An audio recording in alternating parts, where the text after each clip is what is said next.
آپ کو معلوم ہے قرآن میں 2 دفعہ کہا گیا یوم یفر المرء من اخیہ وامہ وابیہ وصاحبتہ وبنیہ، جس دن بھاگے گا انسان اپنے بھائی سے بھی اور اپنی ماں سے بھی اور اپنے باپ سے بھی اور اپنی بیوی سے بھی اور اپنی اولاد سے بھی۔ کیوں؟ نفسی نفسی نفسی نفسی نفسی نفسی، میری اولاد کو جھونک دو، میرے ماں باپ کو جھونک دو، میری بیوی کو جھونک دو، بیوی کہے گی میرے شوہر کو جھونک مجھے۔ یہی نفسی نفسی دنیا میں رہے آپ کی۔ مجھے اپنے آپ کو بچانا ہے سب سے پہلے، اور پھر مجھے اپنے سب سے پہلے آل اولاد کو بچانا ہے۔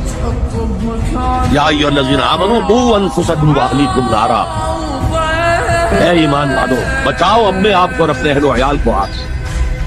یہ کام ہے آپ کریں اور سمجھ لیں، نہ بیٹا کام آئے گا، نہ جورو کام آئے گی، نہ باپ کام آئے گا، نہ ماں کام، تمہارا اپنا عمل۔ اگر تم اس راستے